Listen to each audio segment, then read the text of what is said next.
Welcome to the Doosan Show, everybody. Here we talk all things Doosan. Just kidding. Welcome to the we can do kind of like a slight post Genoa / call-in show. I know we've got some things we're going to talk on the call-in show with some of the folks that come in. But I mean, first things first, right? Dave, how are you? You're back in an actual like studio instead of a hotel room. Yeah, it feels good. Like how you guys just left me alone. First time back, nice and rusty, just going solo. No, it was good. It was fun. I enjoyed it. First 45 minutes is a little slow, but picked up. More people rolled in as the game got hot, and it was good to go. So we're still missing one. I guess he works. I thought those Europeans kind of took the weekends off a little bit more, but No, I mean he actually works for a team, so he gets a pass. just heckling, of course. But good to be back with you. How are you doing? Perplexed. Interesting. Honestly, like I really don't know how I feel about this game because like there were so many things. I thought, okay, this is what I'm seeing, and then like it completely flips over on the head. So a little perplexed, but overall the usual. The usual, yeah, no big deal. Well, before we get into the usual, make sure to like and subscribe. Hit all the buttons on the way down to the description where you will see our Instagram, and of course the Discord, which is slowly growing as well with the channel. And I do have to say we're at 2098. Could we just make it 2100? It just looks ugly. It's one of those things you just want a nice round number and just get past that next threshold and continue to grow. So if you don't mind, hit the subscribe button and just join the shenanigans. It is Saturday night and I'm back in town, so I'm hoping to get silly. Yeah, I think we're hoping that Toto comes in as well because I know Toto had some financial stuff to break down with us as well. Yeah. Jeff, we want to see signs of life from Mr. Jeff. Said he will be here tonight. Because Dave saw the hurricane, he was like, "Fuck this, I'm out." And then Jeff, and I heard Jeff rode the hurricane like on a surfboard. Oh, on the surfboard, yeah. I did actually go in the ocean the Tuesday night. It landed Thursday morning, and it was pretty cool. I'm just a Canadian, right? I'm not used to necessarily these subtropical climates, but the ocean was actually warmer than the air outside, and it was really cool. Never actually experienced that before, so that was pretty sweet. But it shouldn't be forgotten that quite a few. What are you laughing at? No. I just because you're talking about the warm water. You sure you didn't piss yourself? No, it was pretty sweet. It's pretty sweet. Dave took a leak in the ocean, caused a full high pressure, low pressure system. Listen, come on. How big of a stream do you think I could possibly let off into that ocean? Let's be reasonable. All right, 5 minutes in. What are you doing? You drinking chocolate milk? You making fun of me? You're drinking chocolate milk? No, this is actually like probiotic protein yogurt. I'm trying to get big. I'm trying to be big like Doll. Probiotic. Yogurt is just naturally probiotic, right? That's how it's made. Probiotic and proteins. That's just yogurt.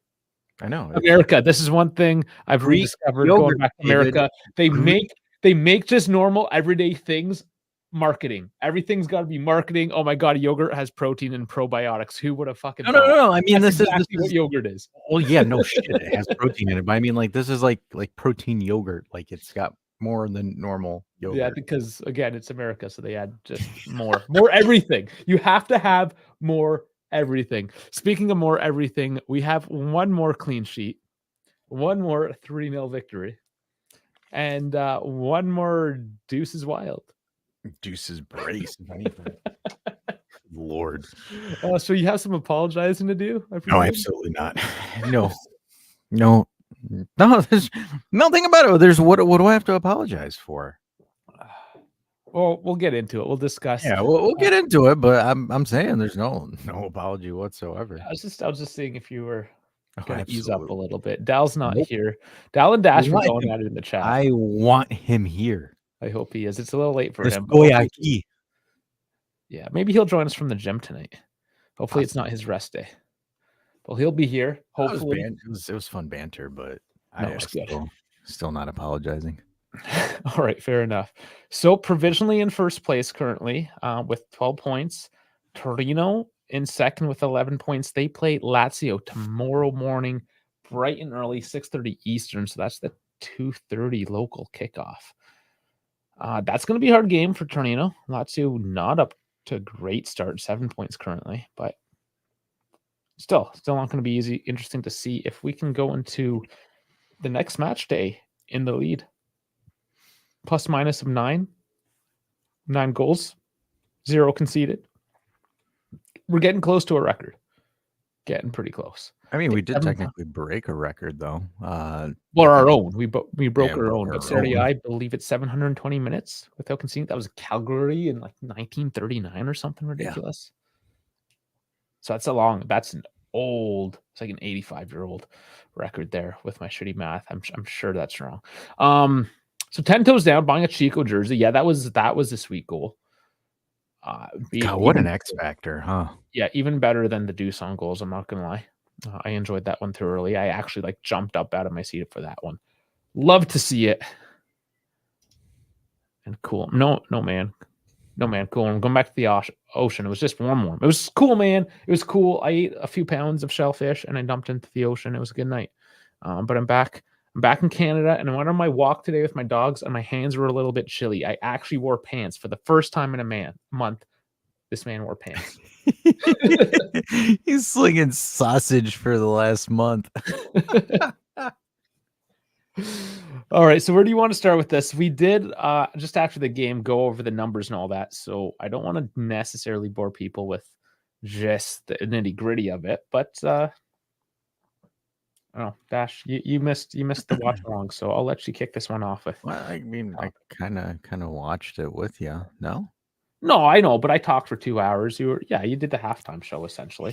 He's like, I talked for 2 hours. You left me all alone. All right, no problem. So lonely. Honestly, though, kind of just in short, breaking this down, game of two halves, in all honesty here. 3-0 with us. I forgot to look at, so we did have an expected goal of close to 3.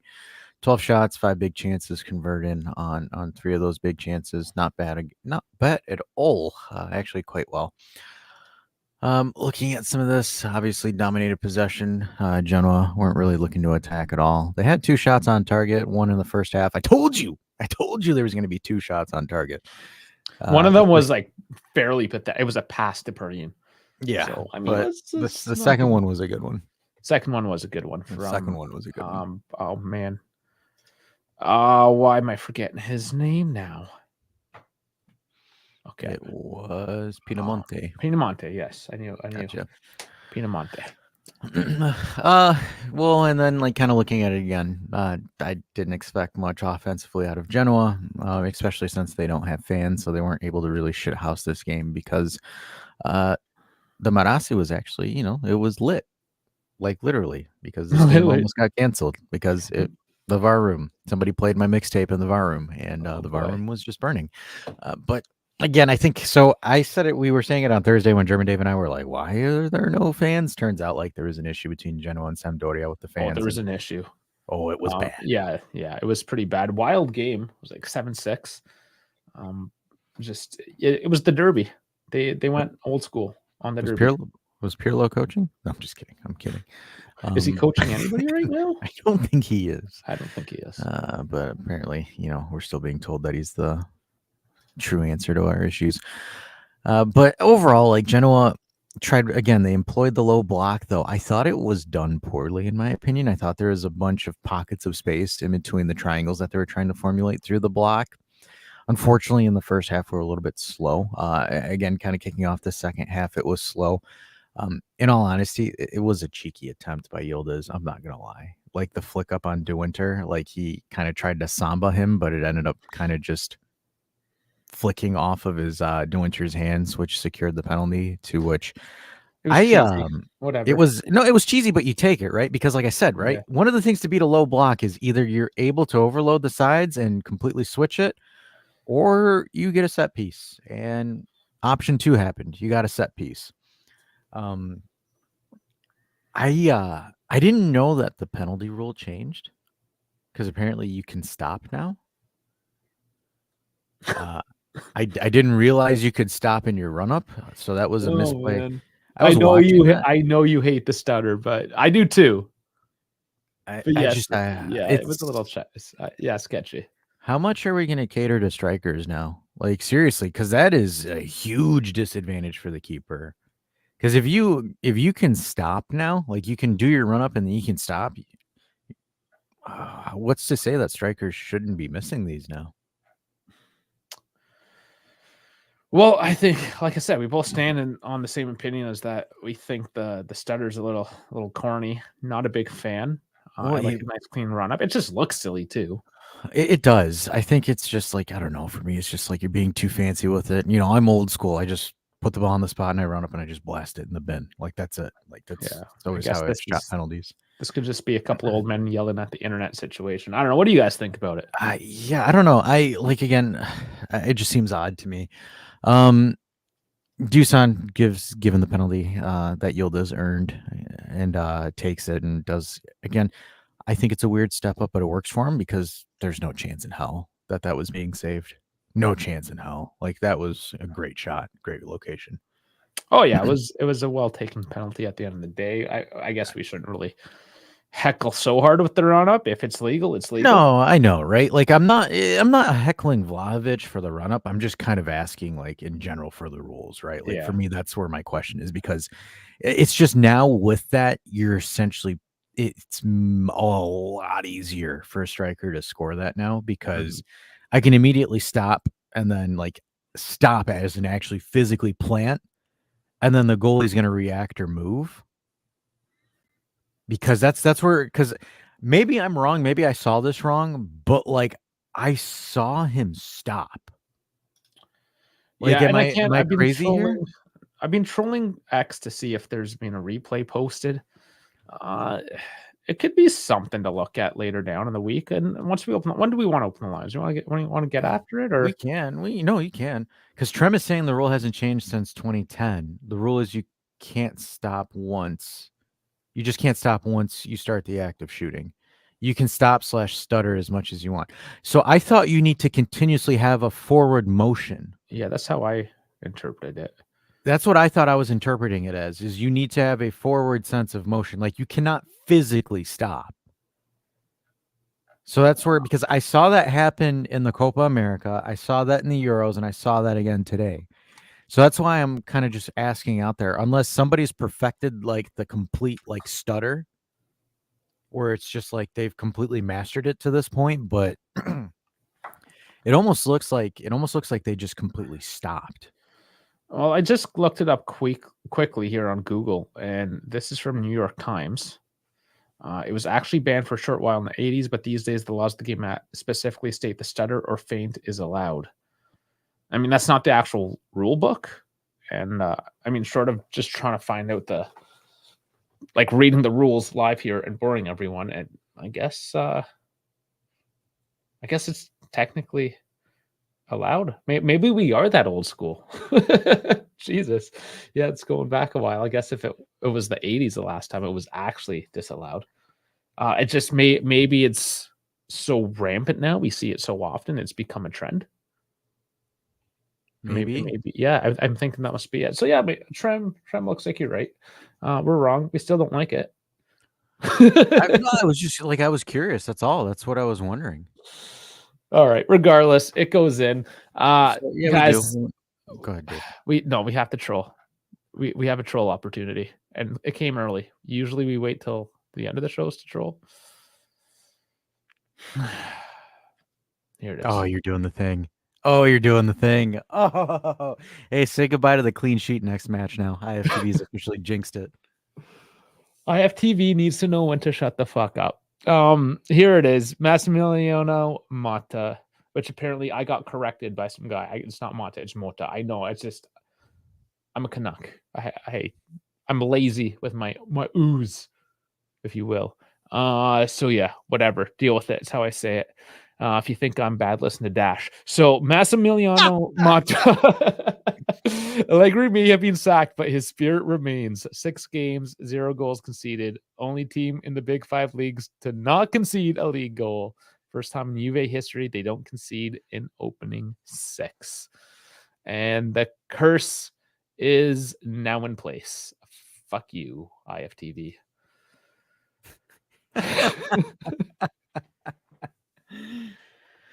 Oh man! All right. So again, with the dink, it kind of forces Genoa out of their normal shape, right? So Genoa's trying to chase the game, and then Juve are able. Again, this Juve team, from what I've seen and what's like looking at as far as from the sample size that we've seen, this Juve team is in space or in open space. It's absolutely dangerous. Like it's a very dangerous team to play. Obviously, the main plethora issue is how you're going to effectively break through, because you have to find a consistent way of breaking these low blocks. Because, in my opinion, I don't think earning a penalty is a great way to break a low block. It's something that's not consistent or sustainable. So, we do open it, and then again, all credits to Coop, because Coop was an absolute, and I do have. I actually have it up right here. You have it up right there. Coop, Yeah. Coop shot. You just got to make sure you mute it. There you go. But Not Coop that there was Myers, I much mean, to listen to because it was quiet. yeah, but what an absolute dink there by Coop. Like, I mean, I don't think you could actually put a better ball into space like that.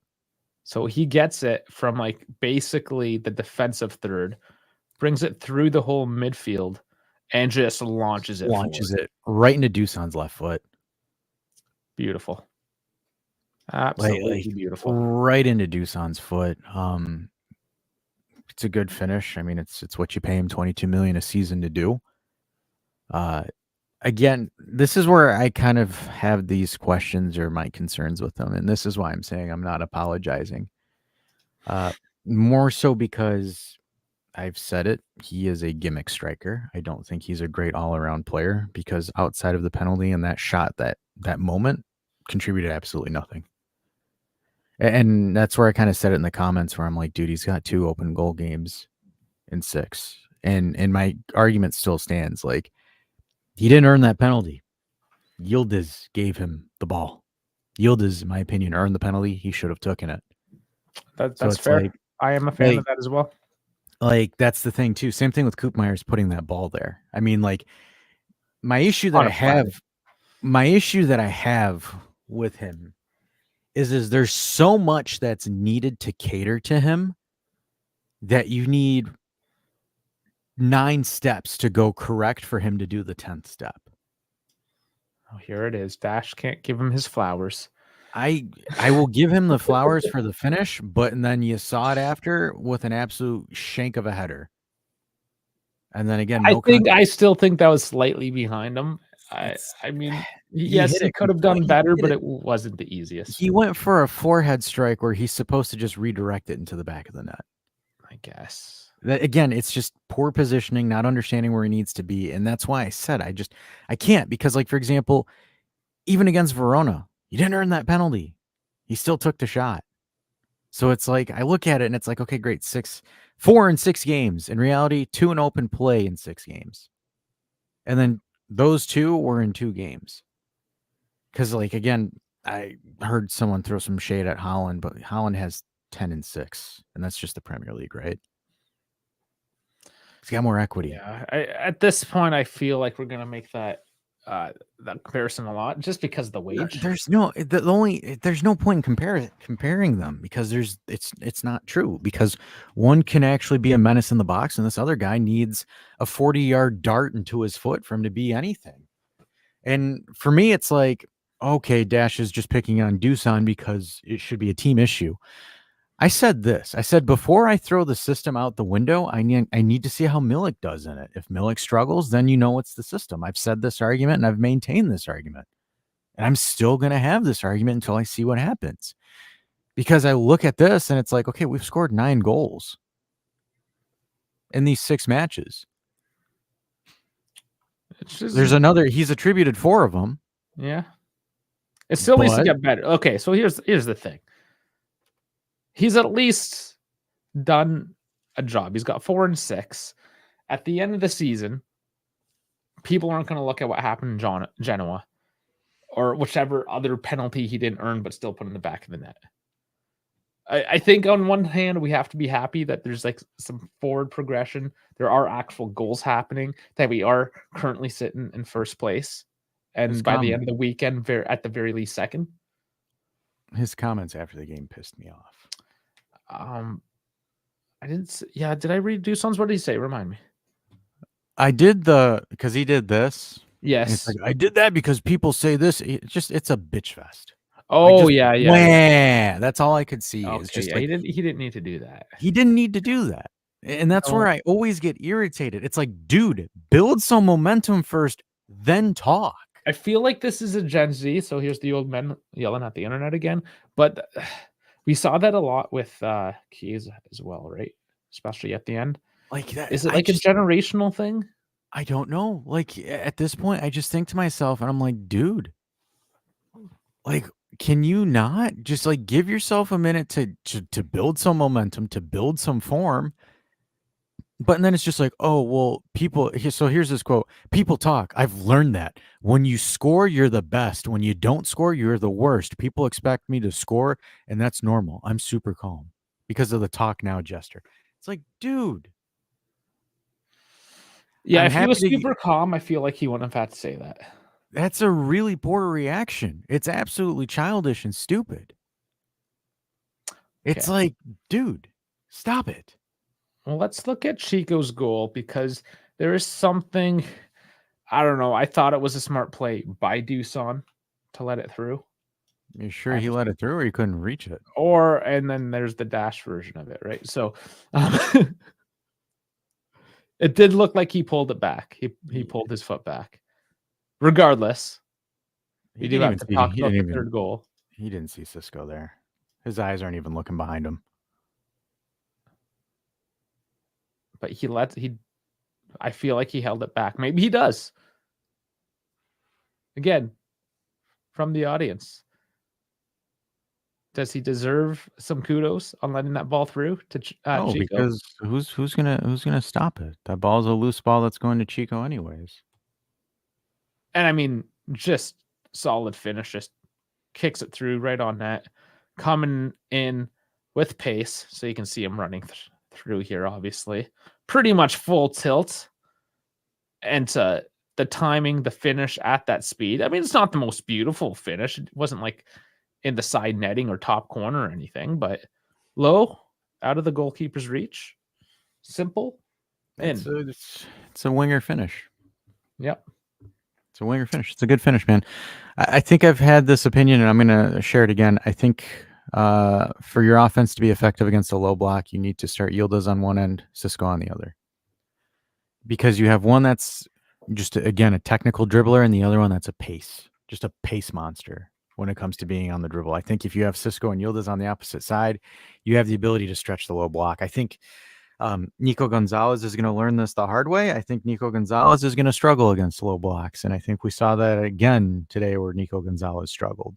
In an open game, I think Nico Gonzalez is a monster. But from a low block perspective, I don't think Nico is just because of the certain personnel around him. I don't think Nico will be fully utilized the way that he should or be able to be utilized in. I do think where you have a low block, I think you're better off running Cisco. I just think Cisco and Yildiz, because Yildiz has that slow technical dribble, and I'm not saying that he's slow as in like he can't run fast, but it's very like, okay, give me the ball, and then I'm going to wait for the defender to come to me and I'll burn him. Where it's like Cisco's like, I take the ball and I'm already past you. So since I'm tossing out strays today, on a level of 1 to 11, how cringe is this? That is extremely cringe. I'm sorry, I never did put the link. Let's get people in here. It's been 26 minutes, close enough. Bam. We talked about the 3 goals. We dominated the second half. First half, the second we got the penalty, it was a lock. But the biggest question continues to come in is how do they effectively and consistently beat the low block? Well, it's your turn to say, Sal, Jeff, whoever, anybody, everyone is welcome. Just hit that link and join on in. I think overall it's just like a clean and easy game to break down. Basically once we broke down the block with a penalty kick, whether you liked it, whether you didn't like it, doesn't matter. That's how she went down, and then the goals poured in after that. Squad rotation as well. Give kudos to Mata for choosing who he did to come away with the win while resting some key players in the process. Okay, but like, yeah, I know Chico's young. How young? Let's look this up I real think he's quick. like 19. He's 20. 21, and Vlahovic is 24. So, Yeah, kind of corny. yep. And Vlahovic doesn't look like he's that old. Honestly, Chico's just very small. Yeah, he's just That's very it. small. I mean, and Vlahovic is a Serb, so he's bulking. unusually big.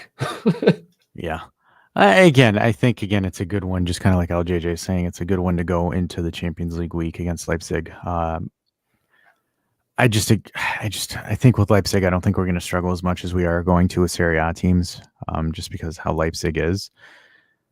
But we just this low block, this issue with the low block is just, it bothers me, and it's alarmingly concerning because it's still, we haven't figured out an effective way to get through it. Because if we need gimmicks, or like for example, if we need out of this world goals, it's going to be tough. Okay, Jeff will be here in 5 minutes. Awesome. Leipzig will be the game of all the group stages. I mean, there's Man City as well, but Leipzig is definitely something to be worried about. Ironically, this might be crazy, but I think we actually would line up quite well against Man City. Oh, I think so too. We saw what Inter did. We can get any team in this group, including Man City. I think, like, for example, I don't even, and I'm saying, like, we're not shithouse balling in like Inter did. No, like I think in space, I think it's almost like, I think we're actually a lot better against teams like Man City. I think we could actually do some damage with Man City. Speaking of strays here, I mean, X is good today. Man, Rudy Garcia, a return to Roma. Never say never. Oh boy, I'm here for it. What's a Napoli? That's all I remember him for. What is a Naples? Oh my god. Yeah, Rudy Garcia. There you go, guys. Man, I hope there's more of these tonight. It's getting fun. I'm still looking for the penalty kick. So kind of like, because I saw Matteo Benetti tweet this, where he's like, Juve 3-0, provisionally on top of the table and still haven't considered a goal in this season, and there's still crazy talk of Mota and crisis. No, dude. This is why I hate terrible journalism, because it's like, no, there is no crisis. There is an issue, a prevalent issue, that is, hey, we are struggling with teams that sit back and play defense. Like, there isn't like oh my gosh, Mota needs to get sacked. If anyone said Mota needs to get sacked, you need to reevaluate yourself quickly, like really, really fast. Oh my god. But yeah, people need to I just, like, again, it's called growing pains, and we understand that they're there. But again, we need to see something or an attempt or an idea of trying to solve it. Like, do we expect to have the solution right then and there now? No, you need a sample size to build consistency, to consistently find that solution. But the issue that, and I think this is the issue that I have with it, is we're not really doing anything when it comes to it. Like, we're trying some overloads and stuff like that, but it's just not working at this point. And again, a penalty, right? That's just not sustainable. You can't expect to get a pen every game unless you're 2006 Juve, allegedly.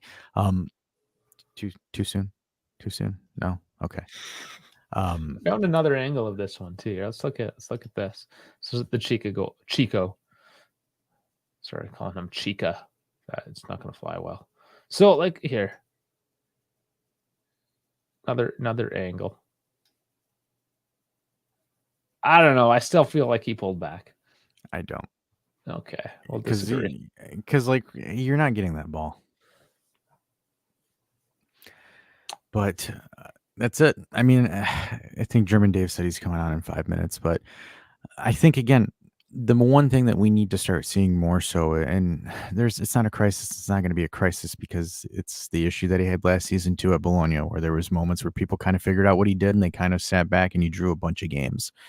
I think now again he needs to be able to think systematically how to beat these low blocks because, like for example, there's going to be moments in time where you play teams that can actually counter. Oh, you got it. Cool. Finally found it. Finally got it. So Okay. let's revisit this real quick because I want to see, is there an actual stop or is this him just like an absolute monster? See, that's where, oh, you know what he did? I think I figured it out. Go He back. kind of like leaned and He leaned fell forward. onto it. That's actually cheeky as fuck. And I mean, the placement was spot on. Yeah, go back to the, yeah, because you don't have that much momentum, so it's easier for you to do placement. So like no, you got to go further back.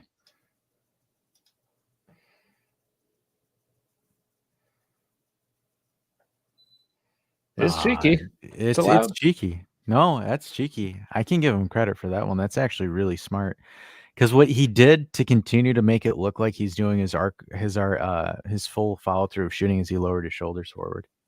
So it's just like he stopped his legs but went down like this. So like There's still technically some movement in that. Like yeah, it's forward momentum. Because like I was thinking initially where I'm just kind of like, did he plant entirely? Because that's where when I was watching it first time, I was watching it live and I was like, did he just stop? Because you know who did that as well for Brazil was Douglas Luiz. Like he did that during the Copa America. And I'm just sitting there, I'm like, did that change? Did the way that they do pens change? Because I didn't hear any rule changes. So I was a little bit confused at the time. But to be honest with you, that's improvement. He gets a star for that one because that's actually an improvement to his PKs because his old PK run up was absolutely atrocious. You witnessed it here live, guys. Dash changed his mind. I didn't change my mind. I still think he's a bum, but still, I'm gonna give him credit for it. All right. Couple of flowers, either way. Give him a gold star so we can hang it and then make a stupid post match preference or comment. I want to like that guy so much, but he makes it so damn hard. Oh man, I just saw an Elon Musk, Donald Trump thing. Speaking of things that are hard, Doge. You saw that? Oh, yeah. We won't get Doge. What did we miss in Napoli here? Oh, the other thing too, because Suave said it earlier. Transfer window. All top 5 leagues agreed. Transfer window closes August 15th. Yes. Sorry, we did gloss over that. I think a lot of people are going to be happy about that. There was a couple mentions of it from managers, coaches, just at the deadline. How they think it's silly that the the transfer deadline is still open after the league starts. I just chalk that up to just like a European football thing. Suck it, Serie A clubs, ya goddamn bums. There. Yeah, it was bad. It was definitely bad this year. No, I'm kind of used to it again, being North American, watching all the North American leagues. The season starts, or before the season starts, the trade window is open, and it doesn't close until like a month before the playoffs, give or take. And like it's just that's so normal for me. So the fact that it was still, in a sense, sort of the same thing within European football, I was like, makes sense. But apparently a lot of people are unhappy about it, and enough so that top 5 leagues decide to vote, and it is now a thing. You know what's funny? To Dahl's comment there, I don't like Zlatan. I actually don't. I think he's too corny. Of course you don't like Zlatan. I really don't. Like, I mean, yeah, he's good, but I don't like him. You don't like his personality. Kind of his personality, but also it's just like the same thing where it's just like, for me, to be honest with you, you want to know where Zlatan lost a good chunk of his street cred when he went 1v1 with Ronaldo in the World Cup qualifiers in 2014. I think it was Sweden versus Portugal. Like he talked all that shit and Ronaldo like spanked him like a bitch. And that shit was that shit's iconic for me. Like that shit is hilarious. And I'm like not even a Ronaldo stan as him with a Ronaldo jersey in the background. But I always thought that for me was like, yeah, dude, like Zlatan, sorry, dude, like you're A tier, but you're not S tier like you think you are. So it's just like, So I'm gonna throw some more strays. And I mean, I love Bremer, but this is just a perfect example of somebody on social media that completely glosses the player instead of looking at the whole team. Gleason Bremer, 24-25 season so far, game 1 to 6, 0 goals, top the league. That it's the whole damn team, man. Come on. Like, I love Bremer, but let's be reasonable. Who's this? Jay Julie? no, Zlatan didn't score a hattie. I don't think he did. Ronnie scored. Ronaldo scored a hattie. All right, Jeff is here. Hurricane Jeff, what's going on? Hey, what's up? Not much. How's it going, guys? How you doing? How you keeping? We're good. A fence went down, but other than that, we're fine. Nothing was flooded. Other than that, yeah, no flooding. Fence down. Couple mess in the backyard. Yeah, it was good. It was good. We survived. A day without power, but a day without power in Florida sucks. I'll tell you that. So no air conditioning. Yeah, it's hell. Other than that, yep, it's been good overall. All right. All right. And one more thing I want to bring up here before we just gloss over it. Danilo, 200 appearances for Juve. You know, he may not have had the best game, but he's got some longevity. So, I mean, props to him. I like Danilo, even though he's having an off season and might be moving on. All right, here's sorry. Pressing the wrong buttons, but Dash. 4-2 aggregate. Ronaldo scored 4. Zlatan only got the 2, and that was. I mean, Zlatan's not in Ronaldo's level, but I do think he definitely is close. I think players like him and Suarez would probably be close to Ronaldo. Not as close, but a tier behind Ronaldo. So if he's S tier, if Ronaldo's considered S tier, I consider them A+ tier. Dog shit. And you gotta look too, right? Like it's Portugal versus Sweden. Yeah, both teams were dog shit in 2014.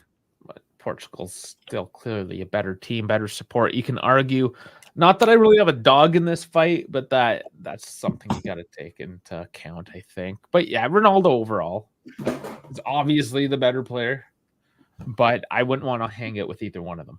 Well, who was the coach in that particular matchup? Because that's always matters. If it was Bento, then yeah, Portugal was dog crap. Because I remember Albania beating them in the first game of the group match. No, it wasn't Fernando Santos.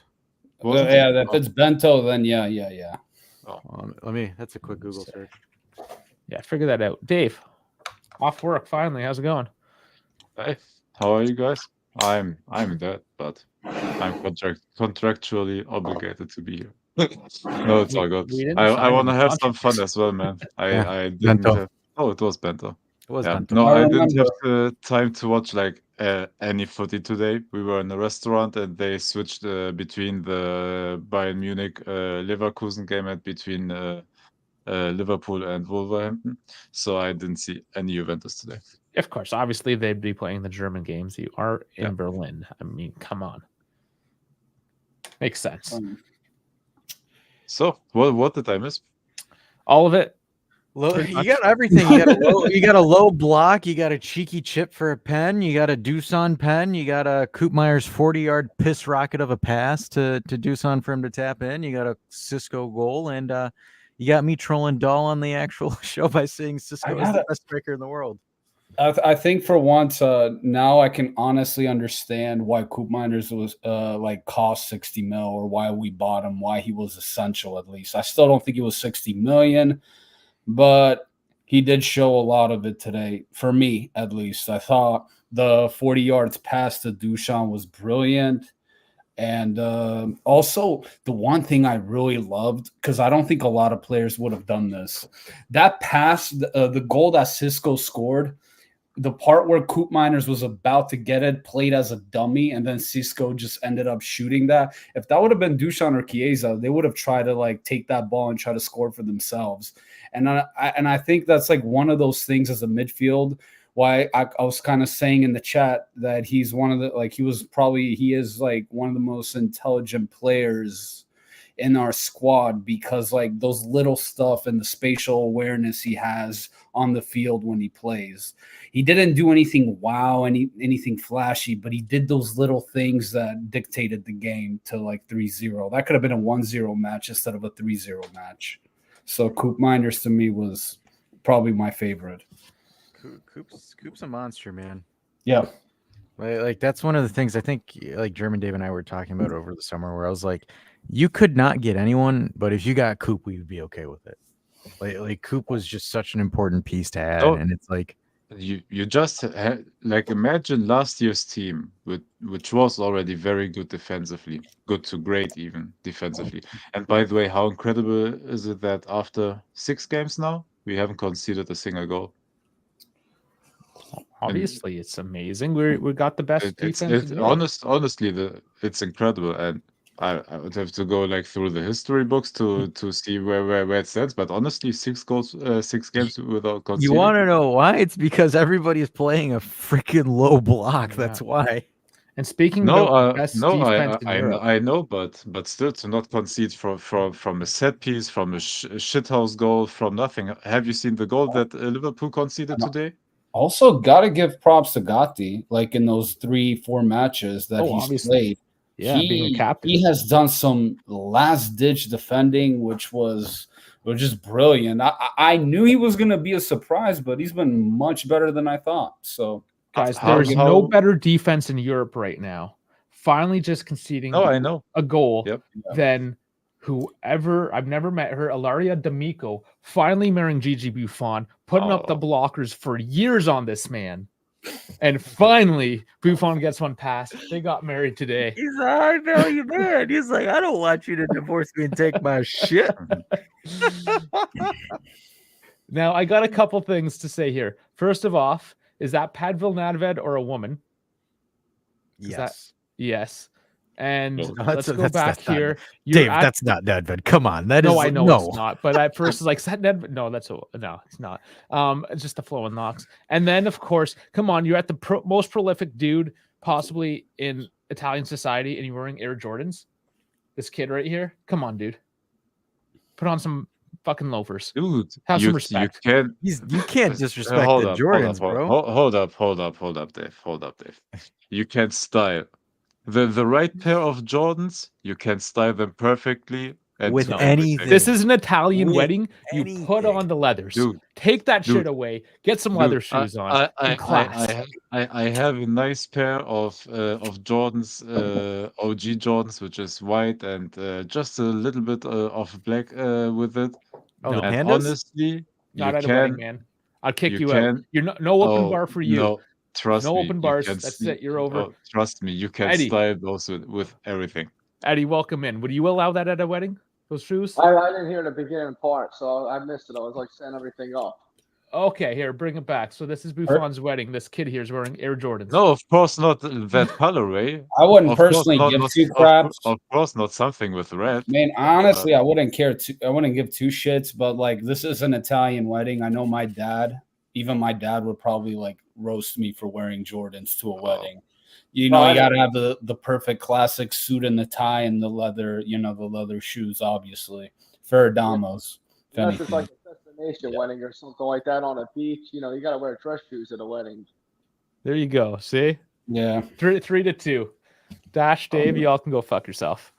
The panel has spoken. Fuck democracy. Yeah, that the German would say that, wouldn't they? Oh yeah, we did that. We did that a couple of times in history. Oh no, he went there. God. We've got by the way, which is too funny if you see how politics are evolving in Germany right now again, brother. No, around the world, really. You think that's bad? Just go in Canada. Listen, I just spent a month in America. It's not looking so hot, right? It's rubbing off on you. You're wearing a trucker hat and an Adidas tracksuit. The only thing I'm just waiting for you to do is to pull out some You probably brought a public sub to go. Oh, did I ever, buddy? He's probably got some converted so many. Some weed or some fentanyl, one of the two, because that's like I'm not buying weed in America. I'm from Canada. That's no fentanyl. Probably was pretty easy to get. Or probably some meth. But Dave, how many pounds did you put on over there? I was actually pretty good. Not gonna lie, Oh, I did well because again, Publix. I went there for dinner one time, half chicken with some veggies and fries on the side. Whatever, it's like $15. When he was tired of taking inches, he got oh, brother. Got some thighs. Once I was done with the inches, I went for the thighs. man. Welcome back, man. Welcome back. Yeah. Much better than hey Dave, did you ever take a black light to any of those hotel rooms you were in? What's the point? Yeah, there's a legend, like the hotel rooms where they actually do the kind of business in there. There's a mirror up top, just so when you look up, you can see yourself perform. There was no mirrors on my ceiling. Did you check if yours was a double-sided? Like someone could spy into your bathroom or something? Did you check Listen, that? here, I collect points. I only go to the Marriott Bonvoys. I collect those points, get my free nights. It's all good. Don't worry about it. Oh, Oh man, he's living the good life. ain't no party like a Davy party. Oh man. So Eddie, we haven't let Eddie talk at all yet. You got a nice, cool background there. Some nice lighting. How's it going, bud? It's going pretty good. I had to work today, so I had to watch the match the whole time while I was driving my truck. But I was pretty impressed with the outcome. We had like half of a B squad in there, but we played more fluid than the previous, 0-0 draws, I would have to say. We had a lot more chances. I was actually pretty impressed with the tactics, to be honest with you. Despite not having Cambiasso in there, who's been, kind of the linchpin of the offense, we got things going. Quality shots. I think Fagioli played very well, despite, still having rust on him. Cope Myers, he did good, after the second half. The whole team did good after the second half, I think, once they finally realized how to, break down the whole low block. It was looking pretty good. I'm pretty stoked about this Leipzig match because, that's the key one there. We got to jump out on, the 6 points right away. So this was a good confidence booster. However, not too impressed with Vlahovic, despite the 2 goals. One was a PK, which obviously you stated before he didn't earn. So, I mean, I agree with that rule too. Whoever earned the PK should really be the one taking it to begin with. But, that's like a long-standing, obligation that, the coaches do. But he did miss that open header that Savona put on a platter for him too, and this is part of the problem. If he didn't have that 1 goal in the PK, we would be talking about how he missed that open header. Thank you. Yeah. Mm-hmm. So speaking of surprises, right? Rui, what did you guys think about Rui? I kind of want to. Oh, God damn it, Dave pulled his cock out again. God damn it, Dave! I told you, it's always when he wears the green tracksuit.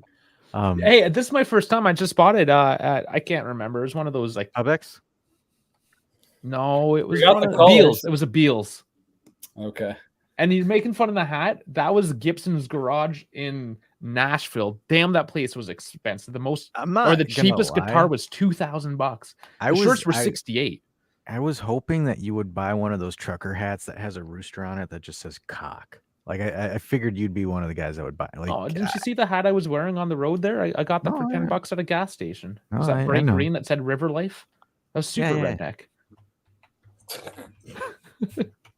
Whatever. Yeah, the more north you go, the more south you go in Florida. That's the that's so true. Oh, that's so true. Especially if you go into the Panhandle. Oh, that's so where I true. was, man. I was in the Panhandle. Place was fucked. This is the hat I was hoping you'd purchase. I didn't actually see that. No? I looked at a lot of hats. Every gas station I went to, I was looking at hats. That's disappointing that they don't have that. Well, if you were in South Carolina, you would have been able to purchase a Cox hat there because the name of the college football team there is the Gamecocks. Oh, my neighbor's kid has one of those hats, and I'm like, dude, I need to buy one just for shits and giggles. Yeah, it was like $45. I'm like, seriously, $45 for a cock hat? There was actually a college in Pennsylvania named Beaver College, and they actually changed the name. I forget what it's called now, but they changed the name because of that. Good Lord. From the Beavers? Well, because a beaver is yeah, everyone loves a beaver. I'm Canadian, obviously. Everyone was buying the shirts that just said Beaver College on there, and for some reason they thought that was a negative, Oh, U.S. stuff, shenanigans, first world I don't problem. really get that. But speaking of interesting plays, what did you guys think of Rui? Right, we're on Rui. Rui, because like I saw mixed reviews. I saw some people are like, "Bro, that guy needs a job. Like he cannot Hey, play." And then there's don't like ask people. me. Well, yeah, I thought he did his job. I'm not Yeah. saying he was the best player on the field, but he did his job. He did That's- okay. I think at the end of the day, that's what matters. I think Do your job. I think my thing with it is people need to understand that there are some players that are rotational players and there are some players that are starters. He is clearly not a starter. He is a rotational player. He went came in from and the next gen. he did, yeah. Yeah, He I came mean, in, what he are did what he people needed to expecting? do. Yeah. Himself and Savona, like chill with those two guys. Like they're depth Really? pieces. Like I was like Like sitting there, I'm super like, depth. They're like third string. I'm like sitting here thinking, I'm like, what the hell is wrong with people? Relax. Cambiaso needs a break. It's And- Genoa. You don't need Cambiaso for Genoa. On top of that, I think it's great that they're playing because it also adds value to the transfer market for Absolutely. either winter or even in the summer. So, like, actually having rotational players as youngsters is going to be really good. It's always going to put profit into the transfer market. So, yeah. How do you think we're gonna fund the move for Victor Osimhen? Come on now, guys. Hey, we will sell all of them for 25 to 30 million to Roma next season. So Well, we're gonna sell Vlahovic in the summertime, is my belief. So that's gonna fund the Osman or Gorski move. Oh, you know, speaking of that, I dude, saw it. honestly, I hope that I'm sorry, but I hope that he's gone in the winter already. You know, Like we just need one team to panic by. That's it. Just one team. Could be Man gonna U, have could to be wait and see. Arsenal. I don't know how credible the rumors were, but it was like a source that people are like, "Yeah, don't take it too seriously." But apparently, Arsenal still want him, and Arsenal are willing to pay like 50 to 60 million for him. Like, if that were to happen, I would legitimately buy an Arsenal jersey and hang it on the wall up here. Hell no. Oh, absolutely, I'm doing it. I can never hate support. I'm that doing it. club, man. I'm doing I it. cannot stand that club. If Arsenal, No, you mean not to tell for me if Arsenal. Arsenal Dude. come in here and pay 60 million, get him Dude, off the I- docket? You don't understand. I The hate fans are the Arsenal more than cringe. the devil himself. I No, hate no. Arsenal more than the I devil don't care himself. if they win or not. They've done us a solid at that point. Listen, And then you want to give them like $100 for a jersey. Listen. Oh, sorry, 150. it's or not the whatever. club that I No, have- get it from Wish for like 15. I don't have an issue with the club, but their fans are just the most cringe fans I have ever seen. They are That's- just the that's- most that's- annoyingest delusional fans. Jeff, that's the 100%. point. They get Deuce on and just watch their hopes fade away. That's just perfect. No, I'm not mad. No, with the move, I'm good. I'm good with the move. I'm Yeah. not saying that. I'm just saying as a club or their fans, they're just cringe. But Absolutely. the move itself, I'm for it. Bring it. Like- Hell, 70 mil, 80 million. I don't care. Just like how Juve finesse Delict. I mean, Bayern for Delict. I'll be okay with that. Great. My girlfriend is an Arsenal fan. It's nauseating. Yeah, you see? Hey, Well, maybe- you can tell it firsthand. Dude. Yeah. Oh, is that because she's an Arsenal fan or because she's a woman? No, Arsenal. She's not one of these fake American fans who like latched onto an EPL team. So she has, legit reasons to be an Arsenal fan. That's fair. The worst ones are the 04. They just constantly like they live in the past with this 04. Oh, the Invincibles. I'm just like, shut up. I don't care. Jeff, Thierry Henry just hangs out his schlong. He's like 2011. And then they're going to say, oh, wait, well, Italy is not credible. And then it gets in this whole debate between Premier League and then Italy. And then it's just like, I've had enough. This is why Italy's not credible. Oh, God, that tackle was so bad. Jeez. Of course, That Napoli tackle was so bad. not getting a card. That's Politano. They're high up, nothing but cleats. Good shit. I think it was more so that the ref was concerned about Politano's ankle more than Bremer's shin. Anyways, Dude, that's a straight red. It is a straight red. straight. Well, hey, you know what would have been ironic? Straight red for Bremer for absolutely snapping Politano's ankle because of that just steel rod. Yeah. Speaking who of, was, you gonna say the Serie A shithousery was that foul on McKennie in like the first 3 minutes? well, you know who the head of VAR was today? Davide fucking Massa. There you go. That guy. So, not necessarily a surprise. I mean, we shouldn't complain again, 3-0, but there was a couple non-calls. He almost lit the VAR room on fire, Dave. What are you talking about? Yeah, he's like, fuck, I don't want any evidence today. I'm just trying to figure out how is this guy involved in Juve games? I don't understand that. I don't understand that. Because he's Davide fucking Massa. Yeah. I mean, he's an urban legend. Because we're just saying about how Italy is not trustworthy. I mean, that's bureaucracy. It is, yes. I'm not denying that. I think for us, like Davide Massa has like entered our crosshairs more so just because the Yildiz, the Malinowski on Yildiz, where like he just like it happens right in front of him, right in front of him, and he's just like, I don't get it. I don't understand it. No, you didn't see the tackle. No, I saw the tackle. Okay. I'm talking specifically. What I'm specifically stating is that, like, how is this guy reffing our matches? This particular person, him and the Maresca, obviously, but like him particular. Why? How is he involved in our matches in any meaningful way? He met Gravina. He looked at him dead in the eyes, caressed his hair a little bit, and boom, there you go. Certain things happen after. I suppose only in the Beppe Morota league. So yeah, you're right. It feels so weird being on the other side of that now because, like, I remember, like, when we were winning every year, everyone's like, "That's what happens when you're in the Beppe Morata league." Yeah, and it's like now you flip the script on them, and they're like, "No." I just think that, I mean, with these kind of calls, I mean, it's kind of hard, not to say anything, like to state something like that's insane. That's my take. So we should get back to, I guess, the title theme here, silencing. Now that we do have the full panel going here, and I do see it coming up by Max Statman in this case. Dusan silencing haters. Has he silenced them? We know Dash. We know Dash. By the way, that is a bad touch. The ball like slipped away 2 meters before he shot it. That's a bad touch. But great to finish it still, but okay. So Dash says no, didn't silence haters. Dave, that's a no? No. That's a at least scored. Half a point. You gotta show German Dave the pass from Coop though. I can probably, I mean, it's all over the place.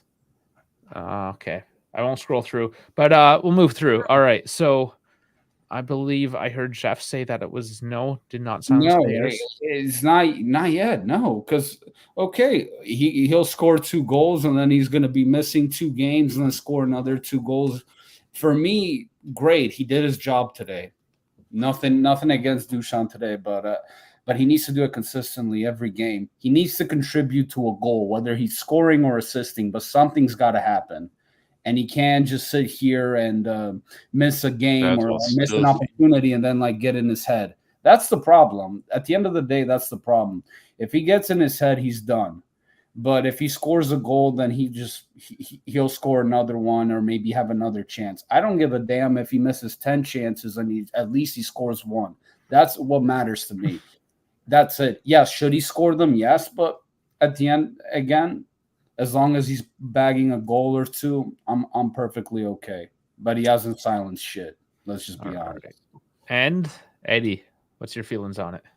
Well, I already gave you my opinion on my opening statement. Yeah, he scored a PK and he had that 1 good goal, but he did show the constant problems he has with that open header, that Savona set him up with, and 9 times out of 10 he doesn't make that. That's the problem with him, and that was an easy goal. So no, he didn't silence me at all. All right, and then I guess just to round it out. By the way, now that I saw it like a couple of times on repeat. Like, I don't want to be the party pooper. In the end, the comments or whoever will say that we are Dusan haters again. But dude, how horrible was that goalkeeping? How horrible was that defending? Thank you. What was that? What was Golini covering? I mean, damn. How do you let the ball? How do you let like a flat ball like that in? Like, from that angle. Well, the Constantiel goal was even worse. I mean, he looked like he did a Yeah. cartwheel when he shot that ball. Yeah, went under his arms. Yeah, I and- think it and- was just such a pacey move. and 3/4 of the goal is that pass, man. You know, the celebration bothered me a lot, actually. Like, he's like, shh. Like, you know, as if he silenced the haters. But the problem is like, Did you stuff see his like comments? that. No, but the stuff like that bothers me. I even remember last season when he scored the goal against Inter in the first match, in the first Derby d'Italia, where he scored that. He did the same thing. I feel like the problem with us, like as a Balkan region player, we have an ego problem. We have approval-seeking behavior. We need the approval of other people to make us feel validated. We're insecure people. It sucks. I hate to admit it. This isn't a Serbian thing. This is an Albanian. This is a whole Balkan thing in general. We are just very egotistical people, difficult to deal with. And that's what Dusan has, is an immaturity problem. He's a strong guy. He has a rocket of a left foot. He has a good ceiling. But the problem is it's in his head and is his attitude and ego. If he can clear that, he will be fine. But I don't see it happening until he becomes 30, until he hits 30. When I was playing, to be honest with you, I was that punk too, because I don't want to sit here and shame him for that. I've done this stuff. But like on that end, that's what Dusan's problem is. He just needs some good boom boom. So I guess we'll just make it unanimous, because as happy I am that he did bag a couple goals today, Yes. whether he deserved them, whether they were considered good goals, I don't care. Yeah. At the end of the day, it's the consistency. And yeah, let's just see more. I'm not going to judge after just one game. It's not enough. It's still only the 6th game of the season, 7th total with Europe. Like, let's chill. Let's move on and see. Well, this is good for me more so because, like, people can sit there and say Dash is a narrative guy.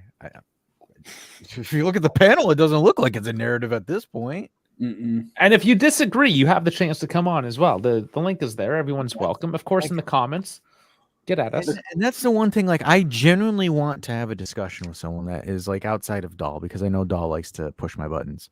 But like a genuine conversation where someone wants to sit there and tell me, like, statistically and actual numbers and data and everything, where it's just like, no, he's actually X, Y, and Z.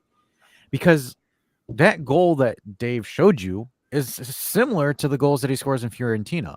You want to know why he was able to score those goals in Fiorentina? Because 1, he had the space. 2, teams did not play against that Fiorentina side with a low block. Because the season that Dusan popped off at Fiorentina, the season before, Fiorentina was essentially in a relegation battle for life. So not that many people. Go ahead.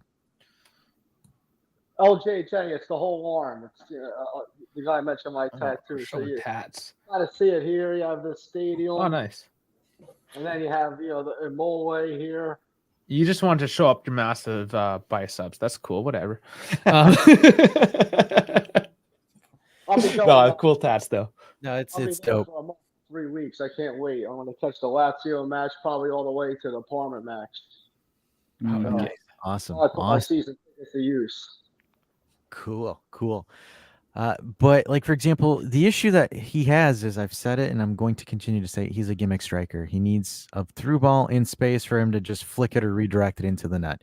He was able to do that in Fiorentina that season because nobody respected Fiorentina. Were like, hey, we need to do a low block against Did this anybody respect Fiorentina ever? Nobody respects Fiorentina. Even when he was there, they were at best 8th or 9th when even Dusan was playing out of his mind. And he had Fiorentina too. Well, Chiesa was with us. It was Chiesa's first season with us. But they did play, I guess, previous to that. I wanted to throw Chiesa under the bus too, and he didn't take it. Whatever. I was giving you a free one. Any player from Fiorentina under the bus. By the way, Chiesa, I believe, didn't see a minute today. No. Well, yeah, I told you, EFL. That's all. The only time he'll play consistently is in the English Football Cup. I thought at least like 15 minutes or something like that. No, they saw him against West Ham and they saw what he did, and they're like, oh, 1 nutmeg and a botched bicycle kick. He's not going to do well. Like, you think his girlfriend enjoys living in Liverpool?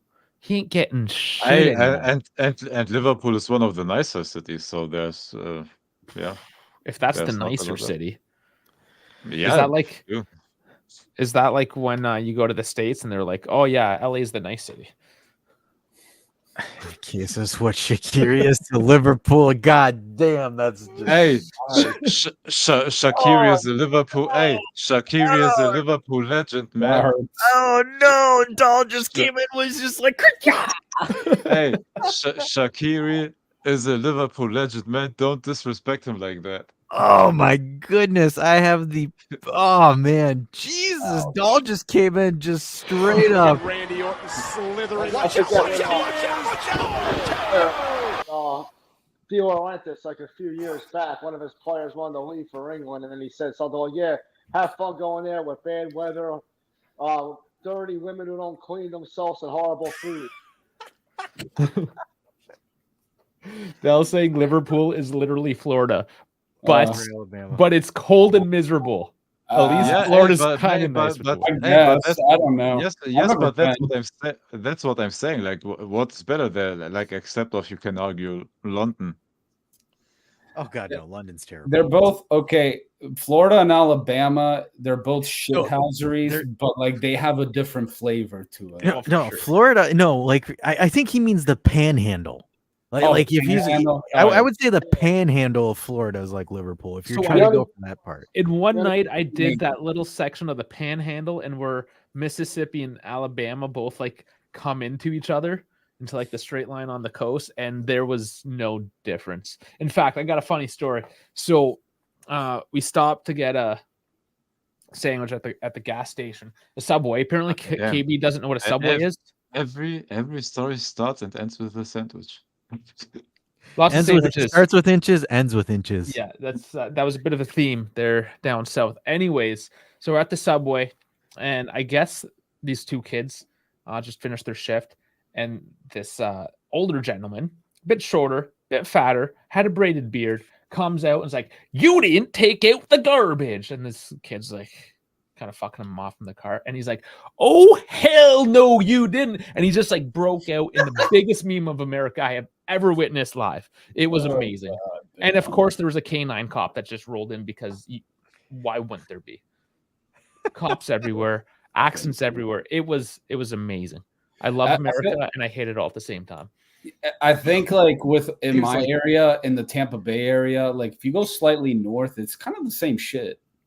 Like that's it. Like because like our particular area, it is kind of multicultural. At the same time, it's not. Plus, we got all the bad people from New York because New York didn't bring its best. So we also have that, and it resulted in being the third rudest city in the nation.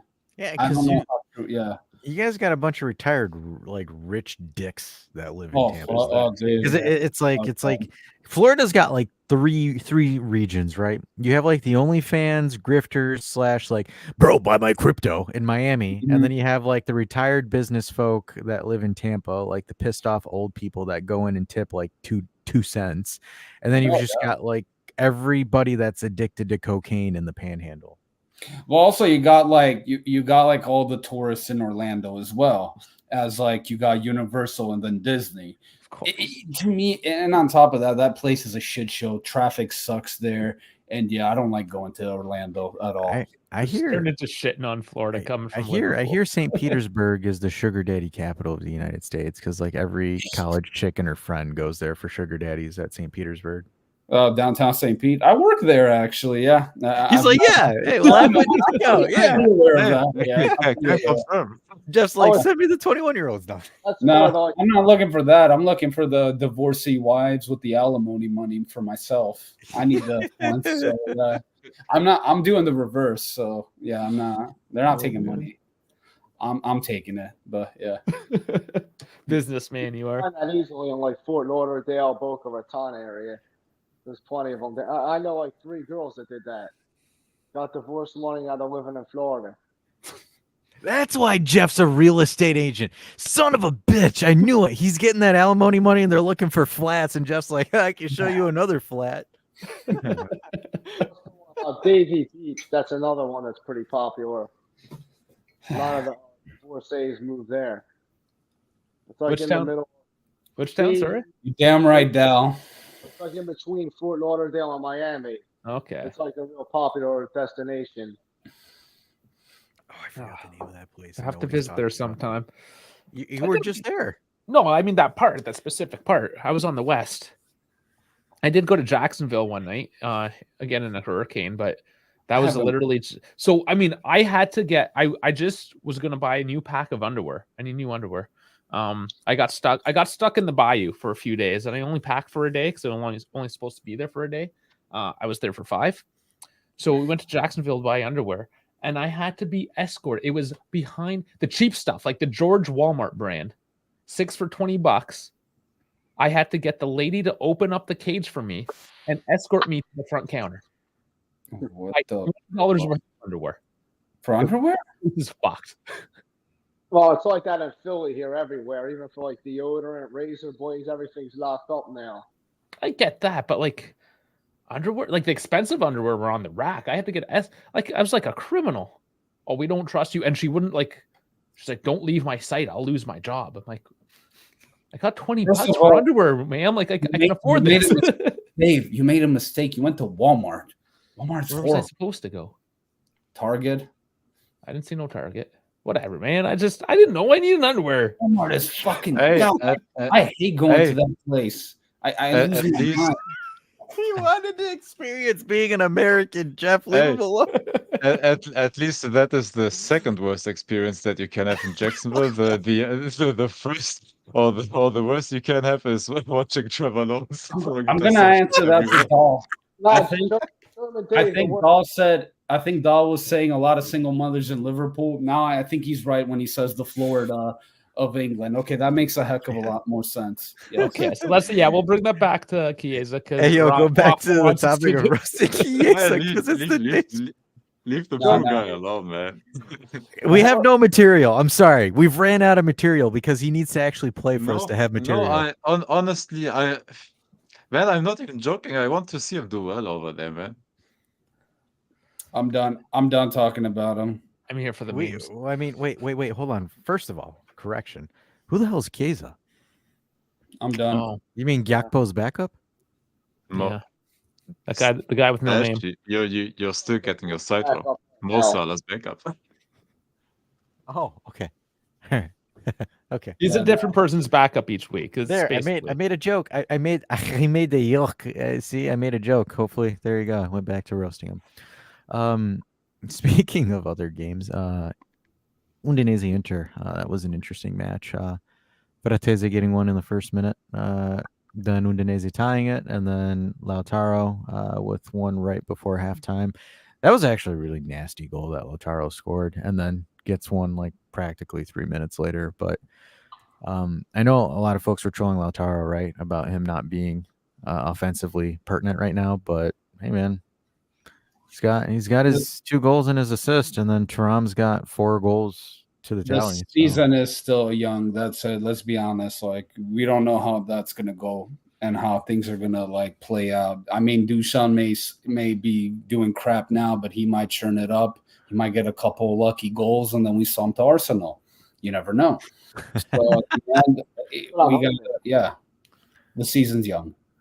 Yeah, I think Inter offensively still a pretty deadly team on the counter, man. That's gonna probably be.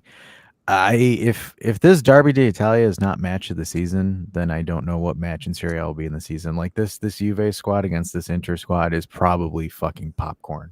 Like easily popcorn match. That match as well. Like that, and I did you say Milan too, Eddie, or no? No, I'm going to the.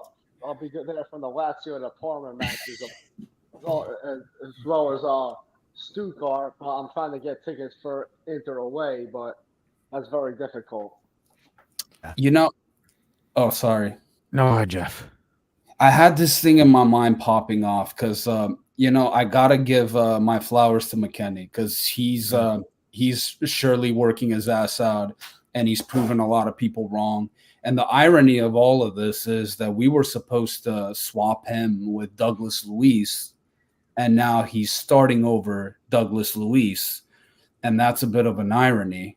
Regardless, I don't know why he isn't starting. I do think Douglas Luiz he's a very good player. He's a very good midfielder. He can win the ball. He's good with the ball, and he's given quite a bit of good, I would say, quite a bit of good through balls at the same time. So it's a little bit weird, but at the same time, let's give McKennie the flowers because he's been busting his ass. Great. Yeah. LJ You know, it's- Weston was a little slow today. He might have been perhaps, but he was getting bossed around a bit. kind too. of- Like, kind he's of taking a lot interesting. knocks. It's kind of interesting what Gintoli said about McKennie. Is like McKennie was never out of the project. We just needed to sort out this contract situation.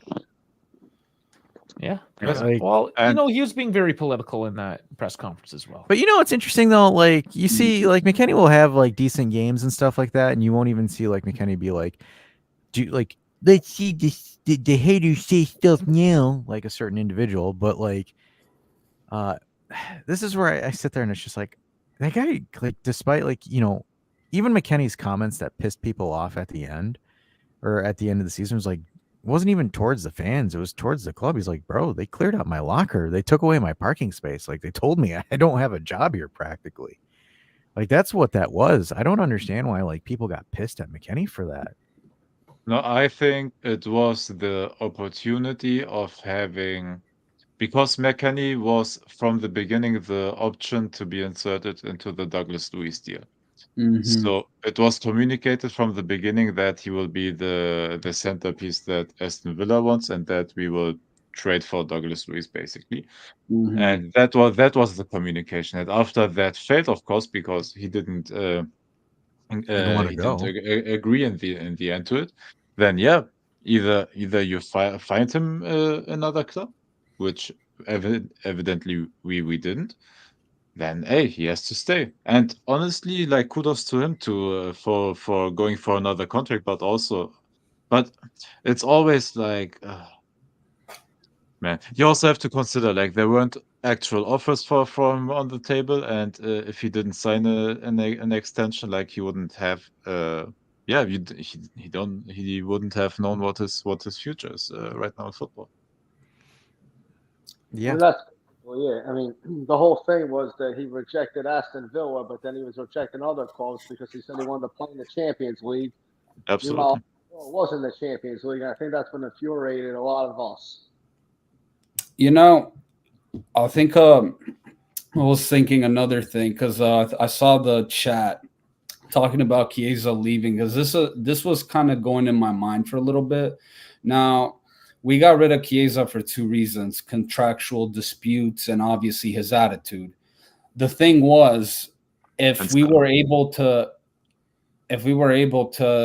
settle the contract and he was able to keep it the same way and stay for a year, to extend him for 1 year for $5 million or $4.5 million, would you think he would be able to settle under Motta's system?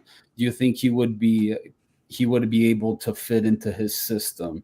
Yeah. No, because he wants a hard worker without attitude, blue collar type, and that's not Chiesa. Yeah, no, I think the skill set he can do it. I think by skill set wise, yes. The skill set is there, yes. But I do think that was the thing that threw. I think that's what threw a lot of people off was the asking, will Allegri be the coach and what is the formation? I think that threw a lot of people off. I threw Motta off. Yeah. Oh, I threw Motta off. I think Motta's like threw me off.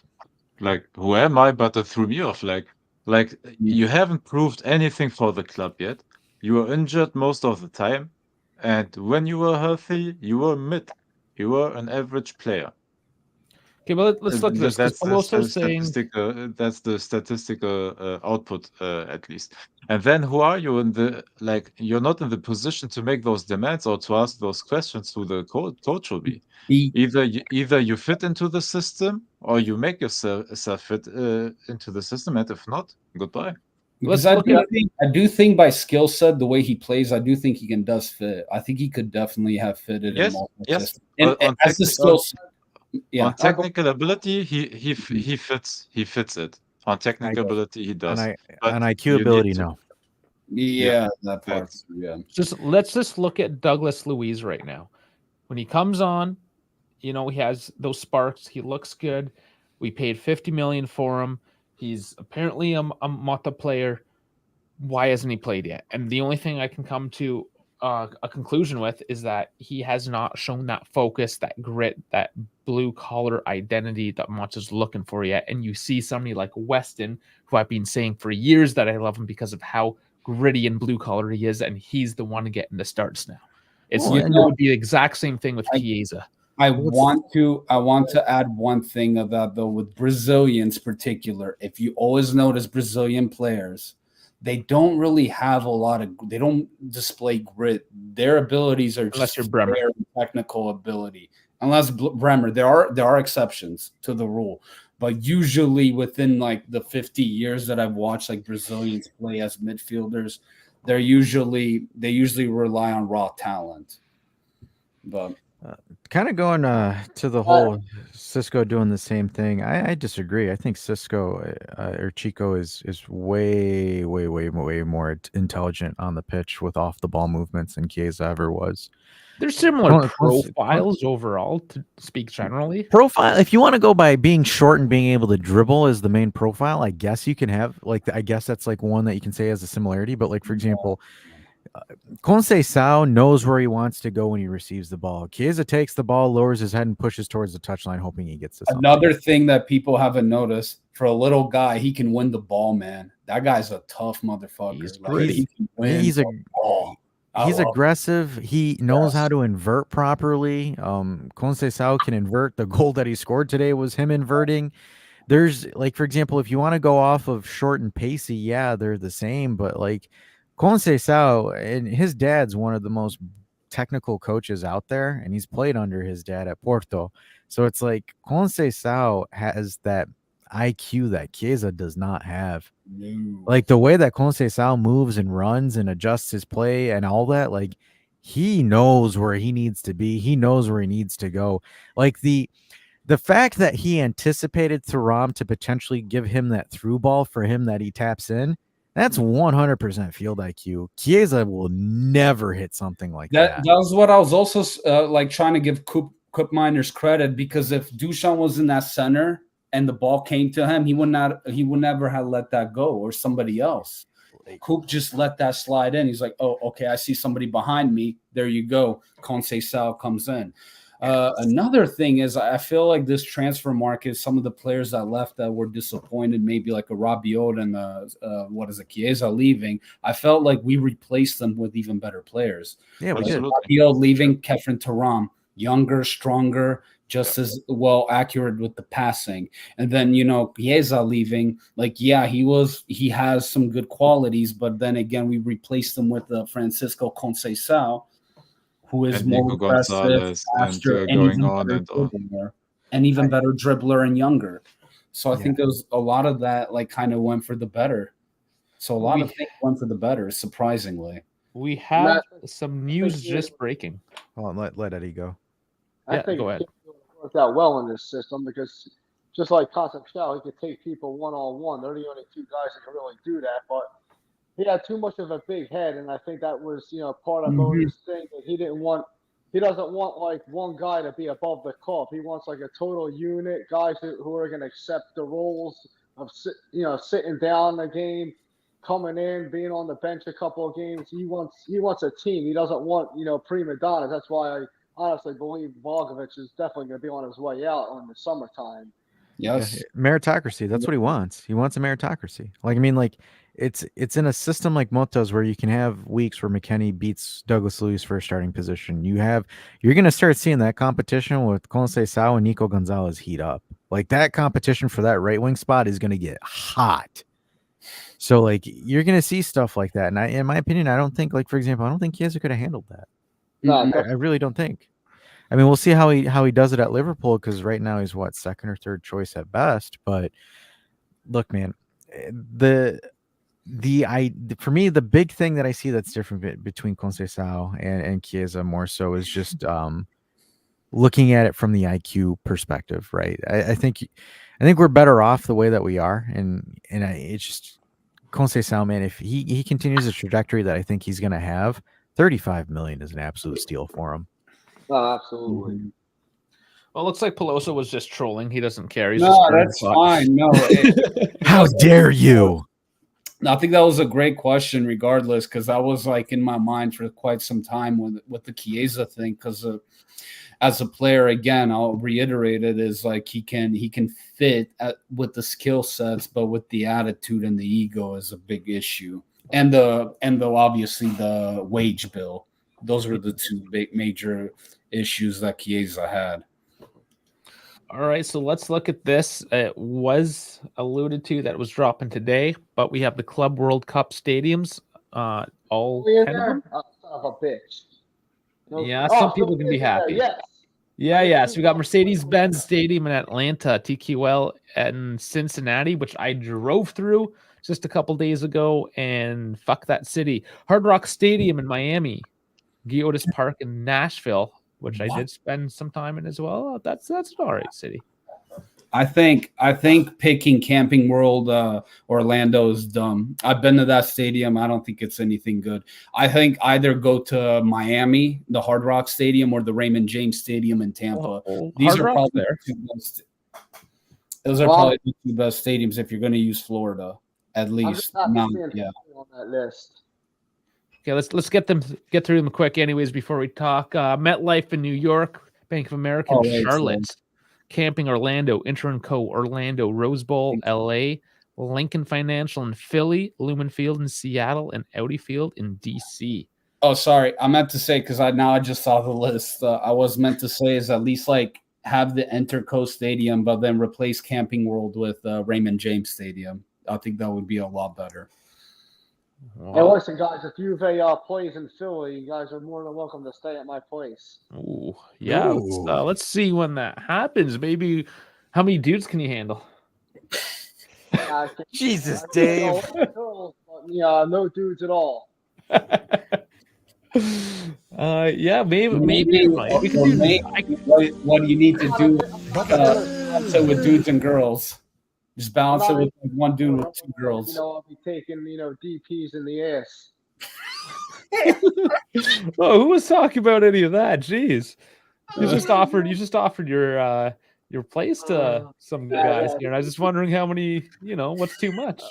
Listen, their mascot. That's bait. Oh my god. The snake could fuck themselves.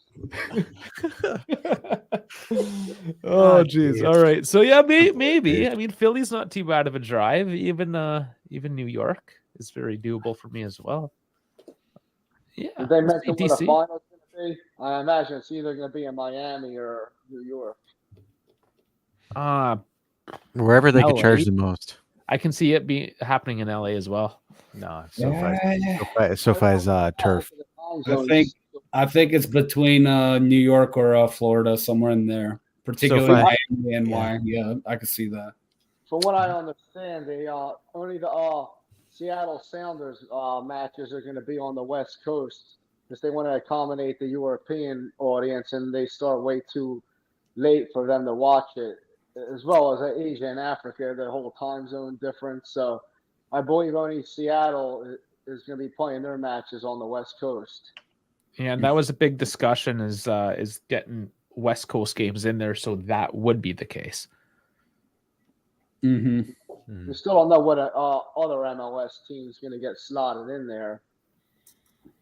Well, I guess now we'll figure that out because they still have to. Yeah, once it comes out, we will, They of course, have to give report on that. MLS team a slot, but it's just going to be like by committee, apparently. Oops. Yeah, MetLife's the final. I hope not, because I don't know if you guys ever been to that stadium. But Oh, it sucks. trying to get in and out of there it takes forever.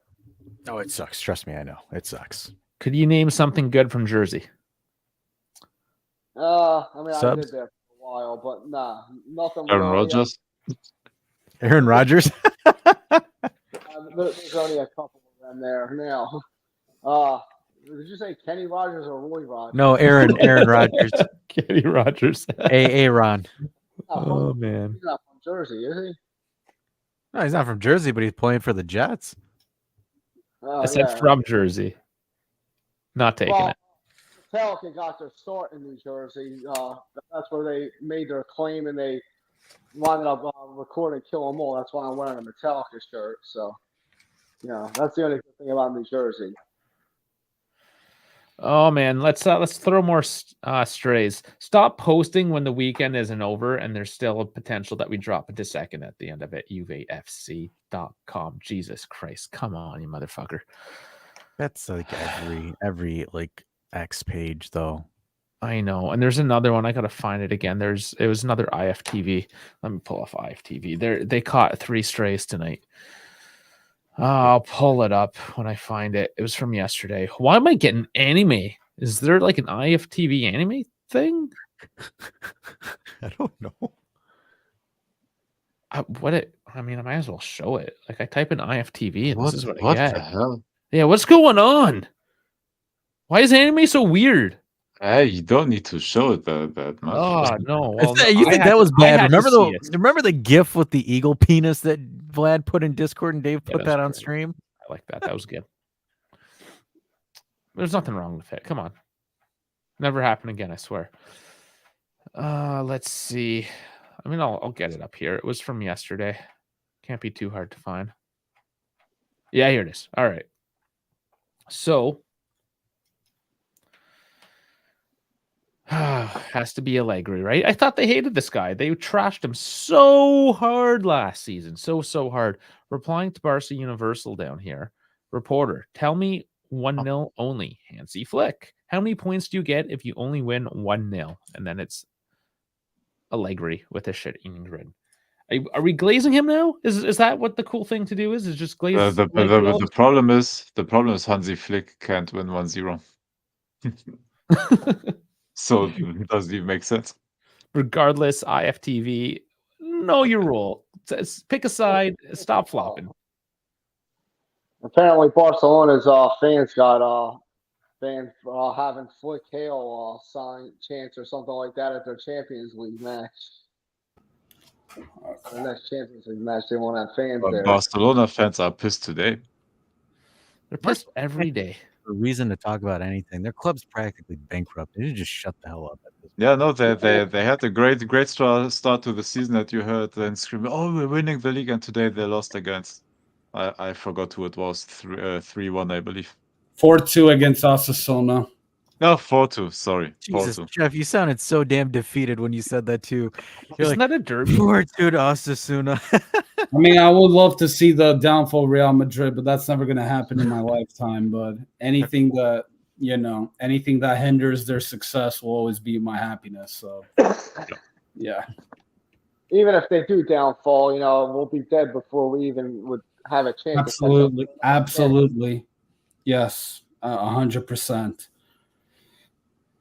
Be like us or the Yankees, but so many, championships, nobody in their lifetime will live to see anyone catch us, even if we cease to exist. Yeah, but the Yankees haven't won anything since 2008, though. That's not that 2009, bad. unfortunately, against Philly. When will my Maple Leafs win? That's the real question. Oh, any Canadian team for that matter. I mean, it's You got me. Oh, yeah, fucking hosers. You made the damn sport and you can't win it. Kind of like England in footy, right? Hey, I wanted to say England as well, man. I'll root for you. You had an NBA team win a championship before a Canadian team in the NHL. But was there any Canadians on that Canadian team?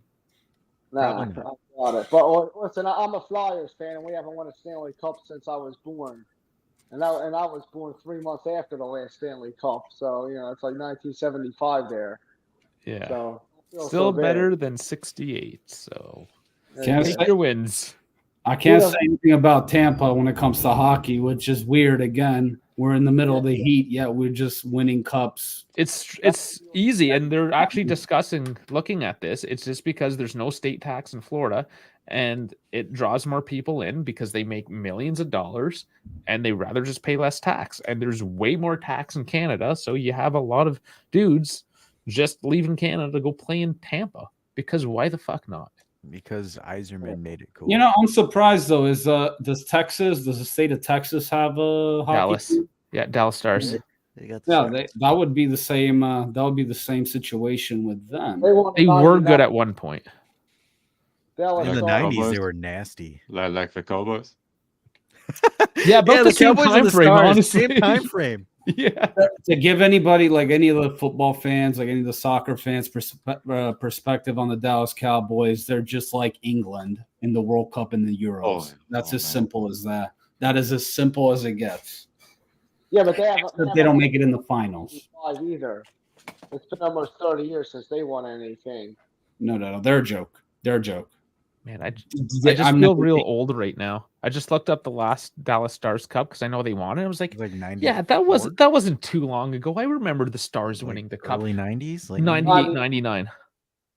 It was 25 years ago. Yeah, it was when the Red Wings got bored. Yeah, pretty much. Yeah, I remember that Yzerman, the Yzerman years. Oh man, how many people did we lose? Only one talking about hockey. Not too bad. Dave's like, finally, we can branch off and do Canuck things. It's almost, dude, if I was going home when I was supposed to, which would have been today, I would have been in Nashville tonight. I would have been able to watch Tampa and Nashville in Nashville. But of course, I'm here with you guys instead. Jeez, don't sound so goddamn you. Thanks. Oh, thanks. You live in Nashville now? You live in Nashville? No. I just stopped there on my way down because when I was doing some work there down in Florida, on the way down I stopped in Nashville. On the way up I stopped in Nashville. So it's just you drive a little bit less that day just as an excuse to stop in Nashville and have a couple drinks. You know what I'm saying? I've heard the nightlife there is pretty solid though. It's not bad, except when you go at the end of September on a Wednesday. It's not the college girls getting drunk. It's old chicks celebrating their 60th birthday. Yeah, it's a big bachelorette and bachelor party. Sounds like Clearwater Beach on the weekends. That's what it sounds like. See it all the time. Oh man! Needless to say, the vibe on a Wednesday night in September was not what you would have hoped for. No. Except like even in Tampa Bay nightlives, like in Tampa, around like downtown Tampa, I get a lot of these very rich, spoiled college kids, and unfortunately, they always like want to fight me. They always want to do that. They just want to like get into fights, and I'm like, bro, just back off. Like that's it. They always do that. I don't know. We got assholes in Tampa. That's unfortunate. Told you, pissed off rich people. A lot of angry people. Your country has a lot of angry people. That's all I gotta say. Yes. Yeah, I agree with that. A lot of happy people. It's weird. Like they're either like overtly happy and just like the nicest people, or they're just huge dicks. That's tons of antidepressants here. That's why they appear happy. Like or Adderall. Yeah, every person here is on like some sort of medication. They see like 2 or 3 therapists. It's disgusting. Maybe that's it. Who knows? But I'm telling you, Publix. I walked into a Publix one night, and man, were they happy. Walked in, and somebody's like, "Welcome to Publix." I'm like, "Oh, thanks, man." And then I went to the deli counter, and I was like, "How you doing, man?" I was like, "It's like I'm doing pretty good. I got a job. I'm making money. Things are good. I'm working at Publix." I'm like, "All right, cool, man. I'm happy for you." And then I went to check out, and the guy bagging my sandwich was like, "Hey, man, how you doing tonight?" And he's just like. Everyone was just so excited to work at Publix.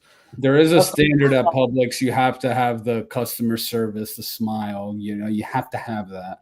That is a prerequisite. There in Chick-fil-A, you have to do it, even if you're faking it. Sure, but at Buc-ee's, which if you don't know is like the most ridiculous gas station I've ever seen, everyone's like, "Welcome to Buc-ee's. I hate my life. I gotta say it, but I fucking want to kill myself right now. I'm making another brisket sandwich." That place is wild. Fucking Buc-ee's. Dude, why does why does even the gas station sound like like pure action, man? We're just going there, fueling up, go to the counter, pay it, and goodbye. Not this place, dude. Here, I'm putting a photo up. Like, it's a convenience store more than a gas station.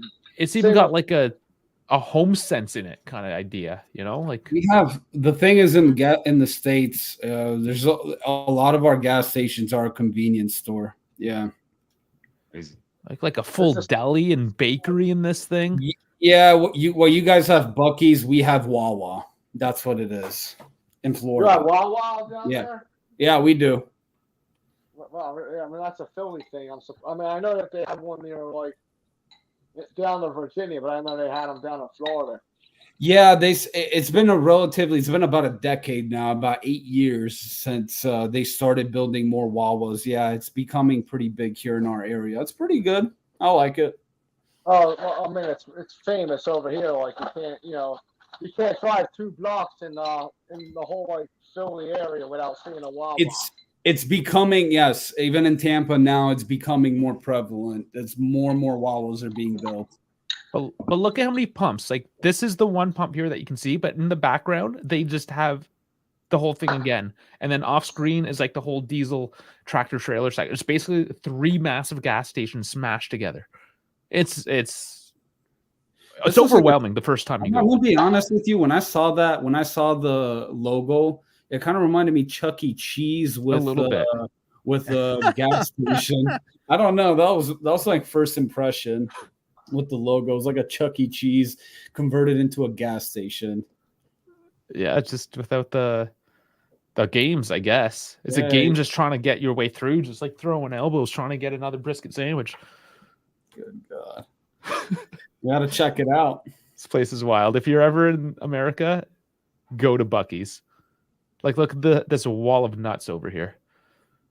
That's beautiful. It is beautiful. And actually, they make them fresh, the glazed nuts. Oh, dude. Killer. Absolutely killer. It's not. I usually glaze women with my nuts. Yeah.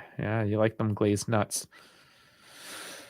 Okay, we're talking about nuts now, guys. These are our gas stations, man. Like, it's nothing. It's just. Oh yeah, German gas stations suck. A couple of drinks, couple of snacks, and honestly, that's it. That's a big one. Yeah, this is yeah. Like, nothing special. Like, there are sandwiches, paninis, and stuff like that, but that's it. I bet you one thing though, you can actually get a half decent coffee. My God. Yeah, coffee. Oh, you know how hard it is to find a decent coffee in America if you're not like some hipster downtown core that has a barista somewhere? Oh man, it's so shit. Yeah, but honestly, the best coffees in European gas stations that I saw, and I went into nearly every like European country that is like around Germany. Austria has a damn good coffee on gas stations. Not even the Italian gas station coffee is as good as the Austrian ones. I mean, the cappuccino is an Austrian invention, so not too surprised. Dude, Austria got their coffee right, man. Fuck yeah. But you better watch out there, Southern American states, because Aldi's taken over. The Germans are taking over. Yeah. Oh, we already got stores in our area. Like in the past. Oh, you guys made it to the East Coast finally. We got to. Actually, Lidl is catching on here as well. Oh, Lidl as well. Dude, so it took us 80 years, but we're here. Good. Germany This is the everyone. The Third Reich is here. Well, we got the cars we got the cars stirred to perfection. Now it's the grocery stores. It's like we are taking them over little by little. We are doing it with the vehicles. Now we are doing it with the grocery stores. Next, we will do it with the department stores. Just wait for it. It is coming. Hey, and next time we'll build you the Autobahn over there. I'll be okay with that. Long and fast. I'm not disputing it. You know what you guys need to do is make cell phone use and driving illegal. Because you guys are retarded. Okay, I can't say that word. You guys are fucked on the highways. Dude. I drive a truck for a living, so I can see down below like all the time. The cell phone use is the least of the problems. It's definitely a problem, though. It's a pretty big problem. I'm surprised you haven't seen a bunch of teenagers hotboxing in the car, smoking weed in the car. At least 10 times a day, I catch women playing with their pussies while they're driving. It's like all day. Well, maybe I needed to drive a bigger vehicle. I was driving a 250. I mean, I thought that was big enough, but I'm in a 27-foot truck, so I'm like real high up. I see it all. well, maybe when I come and visit you there, you should take me in your truck. Well, it's under the company's, in the warehouse. It's It not could be like a ride shit. along. I'm sure it'll be fine. I'll just say you're a trainee or something like that. It's I catch it all day, especially during the summertime when they're wearing like skirts or shorts. People didn't believe me. Before they started putting like the dash cam shit in our trucks, I would like tell people I would like take the pictures with my cell phone to show proof. Like I have like one girl was using a dildo on her. I posted it on one time. I got like a month ban. Never go to Philly. This actually was in Delaware. I could match that up actually. I could Dude, match God knows what's happening in Florida, man. No more, Jeff. Don't take it beyond. Don't go Super Saiyan with it. Hey, we lose the I'm just channel, gonna man. say, when people take ecstasy / Molly, it's one hell of a drug. I'll tell you that. And on that note, we're close to 2 hours. The diet doesn't condone drug use or cell phone use or any sexual. Do not play with toys- yourselves in toys, traffic. during driving. Oh man, I'm just lucky I made it safe. After 20 hours of driving, I made it back. Oh, man, this is what happens when all three of us get together. We absolutely should house it for 2 hours. yeah. But Oh, anyways, though, I guess Dave is awake. Good morning. Yeah, Dave. from Must be Japan, at 3 right? points. Oh yeah, awesome. Yeah, All right, everybody. Thanks for tuning in to this call-in show. I think it's a good time to exit here because we're almost at the 2 hour mark. Because then Dave will hurry up, finish it so we can clip it. So obviously, if you're new here, like and subscribe. And then I think Leipzig. I think there might be a watch along for Leipzig. Not too sure, depending on our schedules. Gonna try to work on it. Yeah, I'll try to make myself available for a post game if it's possible. No promises. Just work sucks and traffic because I live by Canada and probably one of the busiest border crossings ever is where I work by. So it's always a bitch. Yep. So we'll try to get you some content to recap the Champions League and then obviously same old usual Thursday and shenanigans there. And to end on a laughing note, live footage of Dusan Vlahovic against Leipzig in the Champions League this Tuesday. Courtesy of Martin.